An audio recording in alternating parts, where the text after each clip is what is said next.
नमस्कार, मैं कमलेश कबीर आपका एक बार फिर स्वागत करता हूं इस नए एपिसोड में।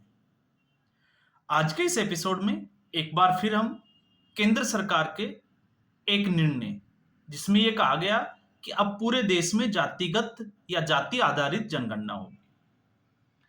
अब उसके बाद में जब से यह फैसला लिया गया कैबिनेट में, उसके बाद से हम बात कर रहे थे कि अब जो विपक्ष है वो लगभग लगभग जो है वो ट्रैप हो चुका है। तो उसका प्रमाण आप देख लीजिए। उसके बाद से विपक्ष का कोई भी नेता पहलगाम की घटना के ऊपर जिक्र करता हुआ नजर नहीं आ रहा। तो अब चर्चा का विषय क्या है? अब चर्चा का विषय बना हुआ है क्रेडिट वॉर, कि जातिगत जो जनगणना है उसका क्रेडिट श्रेय कैसे लिया जाए। अब श्रेय लेने की होड़ क्यों लगी हुई है? वो इसलिए लगी हुई है क्योंकि जातिगत जनगणना की बात पिछले 2-3 साल से अगर आप देखोगे तो कांग्रेस पार्टी में राहुल गांधी ने इसको मुद्दा बनाने की कोशिश की। उसके बाद में अखिलेश यादव राहुल गांधी के साथ आए और पीडीए का नारा दिया। अब 2024 के लोकसभा चुनाव में हम नजर डालते हैं, भले ही आंशिक ही सही, लेकिन इंडी गठबंधन को इसका फायदा उत्तर प्रदेश में तो जरूर पहुंचा। तो ऐसी स्थिति में राहुल गांधी और अखिलेश यादव, या हम कहें कि अखिलेश यादव के हौसले ज्यादा बुलंद थे। अब विपक्ष जब इसको मुद्दा बनाने की कोशिश कर रहा था तो इसमें भारतीय जनता पार्टी ने, क्योंकि एक होता है कहना और एक होता है करना। अब कहने और करने में अगर हम देखते हैं, फर्क साफ तौर से दिखाई देता है कि आखिरी बार जाति आधारित जनगणना 1931 में अंग्रेजों ने करवाई थी। उसके बाद में केंद्र में कांग्रेस पार्टी की लंबे समय तक सत्ता रही। फिर चाहे आप 51 की बात कर लीजिए, क्योंकि कास्ट सेंसस भारत में हर 10 साल के बाद में होता है।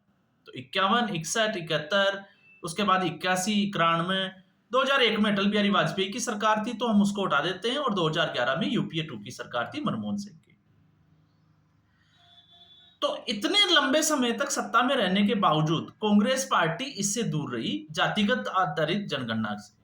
हालांकि प्रधानमंत्री मनमोहन सिंह ने जाति आधारित सर्वे की बात जरूर की, लेकिन उसमें कुछ जटिलताएं थी तो उसको सार्वजनिक करने से कांग्रेस पार्टी हिचकिचाती रही। और यही एक वजह थी कि आपने देखा कि कर्नाटका में जातिगत आधारित सर्वे हुआ, आंकड़ा इकट्ठा किया गया, लेकिन उसको जारी नहीं किया गया, और पिछले महीने वो रिपोर्ट लीक हो गई। लीक होने के बाद में कांग्रेस पार्टी की समस्या को आप देख सकते हैं, लेकिन विपक्ष इसको अपनी नैतिक जीत बता रहा है, नैतिक आधारित जीत जिसको हम कहते हैं। जैसे लोकसभा चुनाव में आपने देखा होगा, लोकसभा चुनाव में 240 सीटें भारतीय जनता पार्टी सब सिंगल लार्जेस्ट पार्टी थी, एनडीए की सरकार बनी, लेकिन फिर भी 100 सीटों से भी कम पार्टियों की रहने वाली पार्टियां लगातार जो है वो उसको अपनी नैतिक जीत बता रही थी।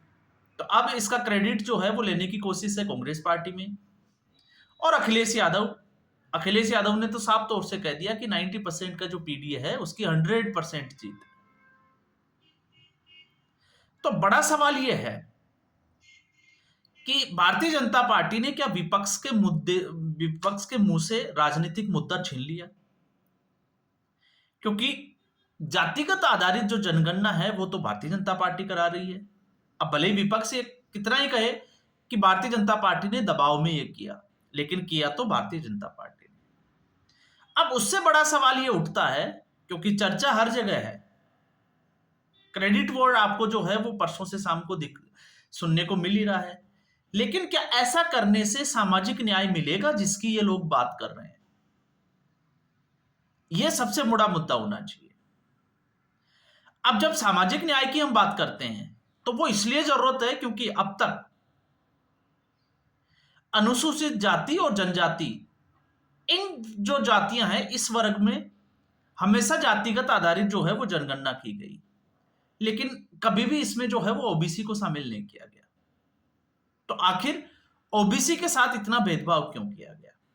और जब हम इसकी बात करते हैं तो अब इसमें एक चीज और सबसे बड़ी जो बात आएगी वो ये आएगी कि अब जब जाति आधारित जो जनगणना होगी तो उसमें ईसाई धर्म भी शामिल होगा, उसमें मुस्लिम धर्म भी शामिल होगा।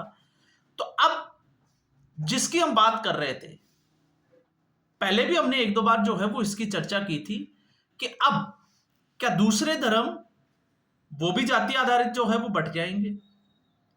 तो एक तरफ जहां हम बात करते हैं कि जातिगत आधारित जनगणना से कुछ ठीक होगा, तो इसका नेगेटिव पॉइंट यह है कि जातियों में वैमनस्य भी बढ़ेगा। तो फिर बात आ जाती है कि सामाजिक न्याय मिलेगा कैसे, क्योंकि पर सवाल तो वहीं खड़ा रह जाता है। और जब सामाजिक न्याय, तो क्या पार्टियां जो है वो सिर्फ और सिर्फ जो है ये सब कुछ राजनीतिक फायदे के लिए कर रही है? क्योंकि जब हम जाति की बात करते हैं तो भारतीय राजनीति जाति से अछूती नहीं है। अब आने वाले चुनाव पे आप नजर डाल के देख लीजिए, बिहार और उसके बाद में उत्तर प्रदेश, जिसका सबसे ज्यादा प्रभाव देखा जाता है। तो बिहार या उत्तर प्रदेश दोनों के समीकरण तो ऐसे ही हैं, लेकिन नॉर्मली अगर हम देखते हैं तो हर चुनाव में जाति के हिसाब से किस विधानसभा सीट में या लोकसभा सीट में किस जाति के लोगों की संख्या ज्यादा है, लगभग उसी जाति के किसी व्यक्ति को टिकट दिया जाता है, चुनाव में पार्टी उसको खड़ा करती है।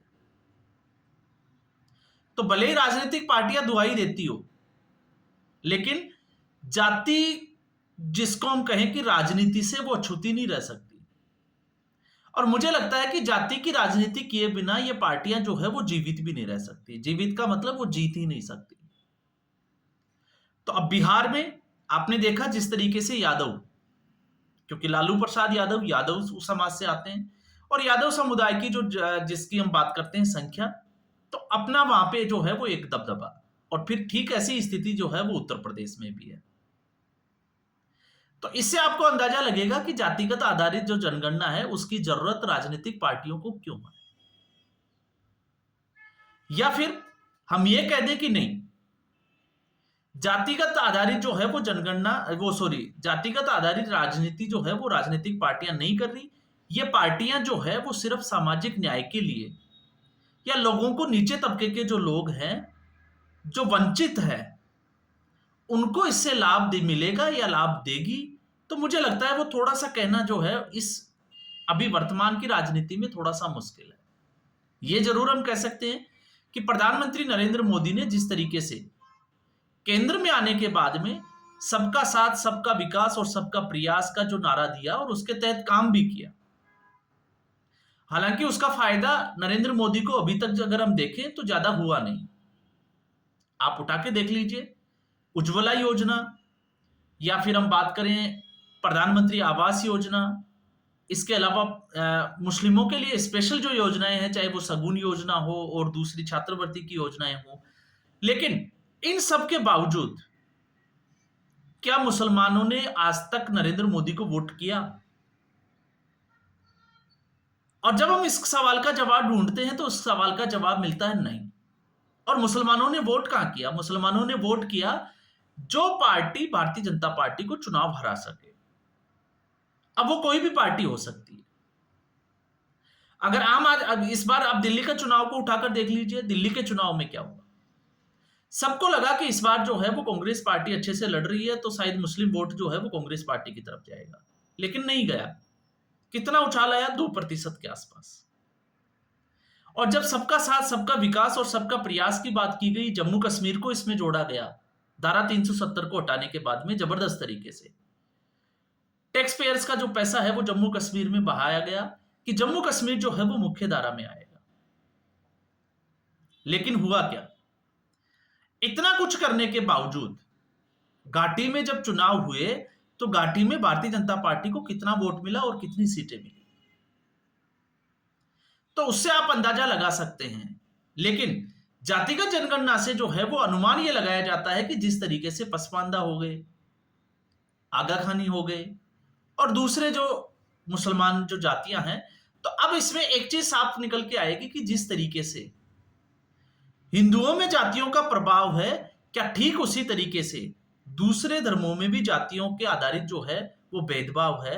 और अगर यह खुलकर आता है तो फिर लगता है कि इसका नुकसान जो है वो कांग्रेस पार्टी और उसके सहयोगी दलों को होना लाजमी है। और क्यों लाजमी है? क्योंकि अब तक हिंदुओं को ये लोग जातियों में बांटकर लगातार जो है वो जाति आधारित राजनीति कर रहे थे, जिसमें सबसे बड़ा उदाहरण आपको मिलेगा मुस्लिम तुष्टीकरण का। तो कांग्रेस पार्टी का इतिहास रहा है मुस्लिम तुष्टीकरण का, और कांग्रेस पार्टी ने आज तक जो है वो जहमत भी नहीं उठाई कि जातिगत आधारित जो है वो जनगणना होनी चाहिए। पिछले 3 से 4 साल में इसको मुद्दा बनाने की कोशिश की राहुल गांधी ने, और उसके पीछे बड़ी वजह यह थी कि क्योंकि इससे पहले राहुल गांधी ने 2014 से लेकर 2020 तक के अगर हम चुनाव तक देखें तो सब कुछ करके देख लिया, लेकिन नरेंद्र मोदी को वो चुनाव में शिकस्त नहीं दे पाए। और यहां तक कि हम ये कहें कि अपनी सीटें भी जो है वो बढ़ा नहीं पाए, बल्कि 2014 के मुकाबले 2019 में सीटें और कम हो गई। तो 2024 में आंशिक फायदा हुआ, इससे हम जो है वो नकार नहीं सकते। और उसके बाद से अब जो है वो एक नया क्रेडिट वॉर जो शुरू हो गया है, और पहलगाम का मुद्दा अब इस वक्त जो है वो विपक्ष के लिए पीछे छूट गया है, क्योंकि अब विपक्ष को राजनीति करनी है जातिगत आधारित जनगणना के ऊपर। तो ऐसे में इसलिए मैंने कहा कि विपक्ष जो है वो लगता है कि अब ट्रैप हो चुका है।